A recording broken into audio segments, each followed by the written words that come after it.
Seorang pegawai mitra kerja PT PLN UP3 Sorong nyaris tewas di atas gardu listrik di sekitar komplek HBM Waterpom, distrik Sorong Utara, Kota Sorong, Papua Barat. Perwakilan PLN UP3 Sorong, Heni Widjayanti, mengatakan pegawai tersebut tadinya ingin mengecek jaringan listrik di lokasi itu. Kata Heni, kejadian terjadi sekira pukul 11:30 waktu Indonesia Timur. Saat itu juga memang rekan-rekan kami cukup terguncang dengan peristiwa tersebut, ujar Heni, dilansir dari Tribun Papua pada Rabu 9 Februari 2022. Kendati demikian, saat ini pihaknya atau manajer PLN sedang berupaya untuk mengembalikan semangat pegawai di lapangan. Terkait kronologis kejadian, hingga saat ini pihaknya belum bisa memberikan keterangan sebab masih dilakukan investigasi di lapangan.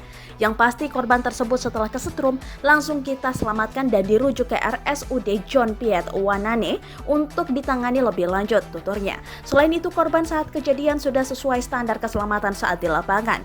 Sehingga ketika terjadi kejadian naas itu korban tidak langsung jatuh ke bawah sebab dalam kondisi safety.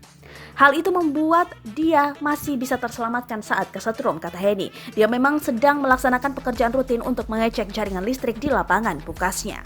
Selain itu, berdasarkan informasi yang dihimpun tribunpapuabarat.com, korban tersebut bekerja di PT Piahar Kencana, merupakan bagian dari mitra PLN UP3 Sorong.